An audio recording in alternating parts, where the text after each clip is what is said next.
The Nigeria's Rebasing Consumer Price Index, which also released on Tuesday, shows the country's food inflation at a sharply lower 26.08% for the month of January. But what should the ordinary Nigerian know about the rebased inflation figures in relation to the price of basic household commodities? My guest on this is a certified commodity trader and the group CEO at Apex, Ayodeji Balogun. Sir, we thank you for making the time to join us from our Abuja studios tonight. Always a pleasure, Boasin. It's good to see you first time in the new year. Thank you very much for coming through. I appreciate it. Thank you. What do you make of the rebased inflation data, and in particular the food inflation index? So I think the first thing is reducing inflation does not mean reducing prices. It means that it's the reduce in the rate of increase. So if you think about it, at 36% inflation, it means that every 3 years the prices will double. But at 24%, it means every 4 years prices will double. So we're still going to be in a high price regime, but the rate of increase is actually declining. And you can see that from the price of rice, 50 kg bag of rice today versus what it was and how it's changing month on month. Some of those commodities that we eat daily as our staples are declining in prices from you look at, the last 6 months of 2024 versus, December into January, and our outlook is sort of around that same easing of prices, but not necessarily reduction in prices, but definitely a reduction in the rate of increase of price. Ayodeji, let's make this as simple as it is to the man on the street. When we say inflation, what exactly is it? So it's like, it's like we are running and we are increasing our pace of speed, right? So inflation is the rate of change of price. So January this year, it is 1,200. January last year, it was 1,000 naira. That's a 20% inflation. Versus January this year, it is 1,300 versus 1,000 last year. That's a 30% inflation.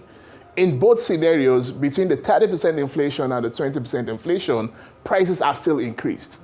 But in one case, it is not increasing as fast. So the impact on the people is a little bit moderated versus in a case where you have hyperinflation and a lot of value is being eroded.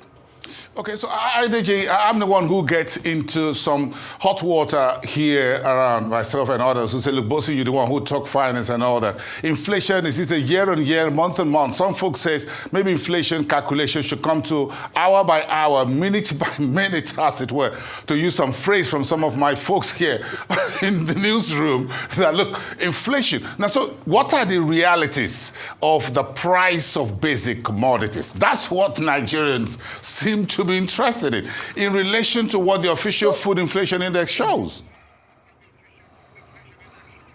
So the hard truth that every Nigerian lives is that 79.5% of Nigerians cannot afford the basic nutrition requirements for the home. And that's the hard problem that we all face. Food prices today are too high, and the share of income that has to go for more than an average Nigerian now, most of Nigerians, 80% of Nigerians cannot pay for the right nutritional balance of food that they need as an household. And that's where we continue to feel that pain.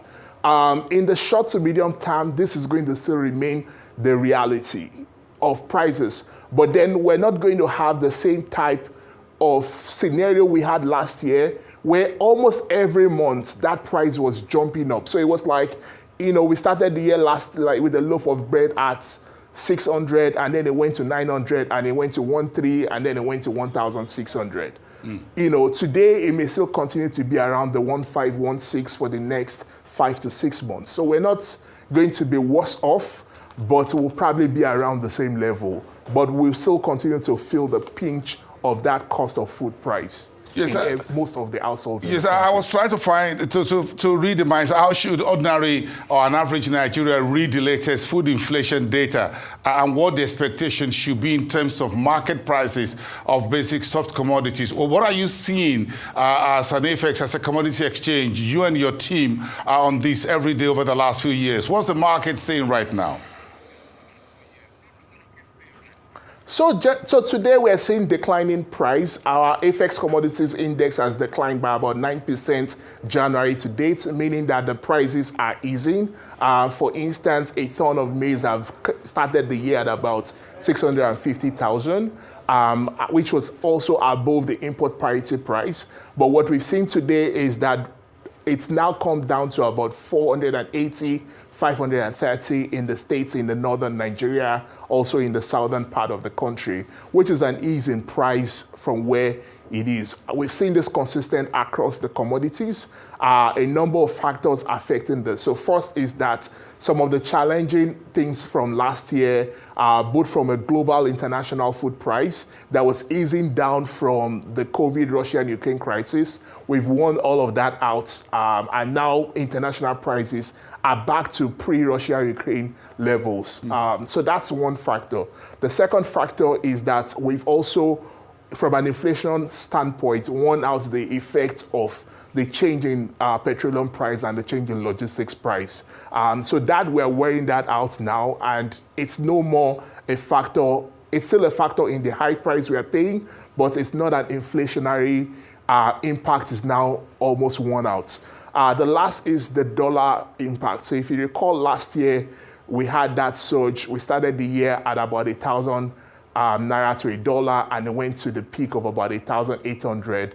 And now that has also eased down, which is also supporting a reduction in price, a reduction in import parity. The decision of the government last year to allow for processors that wanted to buy commodities and couldn't find it locally to be able to import that commodity into the country has also supported an ease in price. So everybody is starting the year with enough commodity inventory that they are not struggling to buy what is available.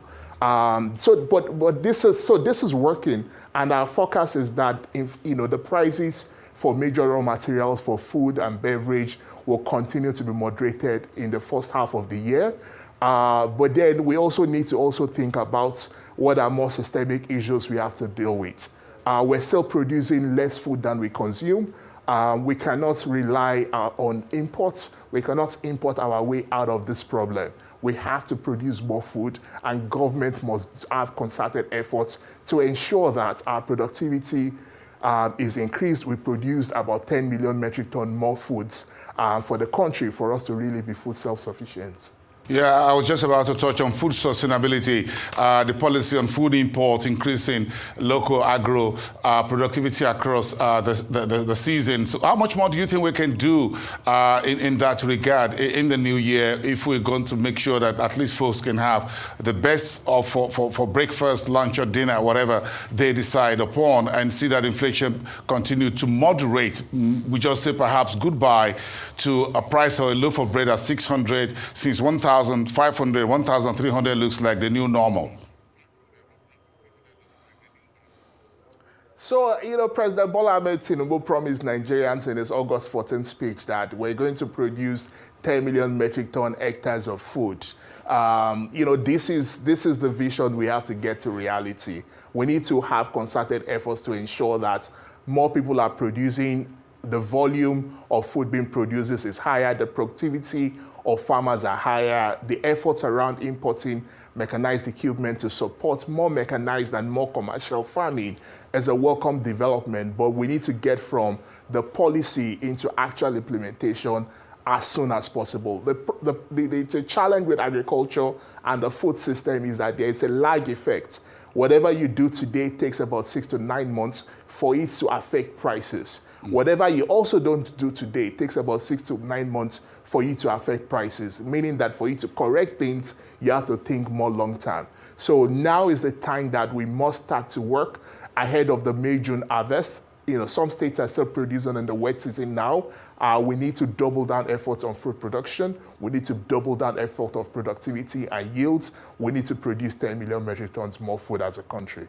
Interesting. So let's wrap up with what your investments and projects at Apex are in the new year 2025. Our effort is really to continue to build trust in the markets, to continue to promote commodities as an alternative class, to continue to work with government to ensure that we can position ourselves as that commodities exchange that supports the price stability, supports food security, and price discovery in a fair manner between the demand and the supply side, but creates new alternative asset classes for both retail and institutional investors. We have successfully, with the support of the Securities and Exchange Commission, create commodities as one of the alternative classes for almost all the players in the capital markets today. We need to see more investments, in these institutions and the pension funds and in the individual investors also backing the food security agenda of government, investing and taking advantage of inflation. Food price inflation is today a cost to most households, but the commodities exchange allows that to become an investment opportunity for you. So that's really what we're continuing to doing. We're a year of building trust, building partnerships and collaboration. Very interesting, great conversation with you, Ayodeji Balogun, a licensed commodities trader and the group CEO at Apex. Thank you so much for coming tonight on the show. We thank you for your time on the RS Exchange. Have a great evening.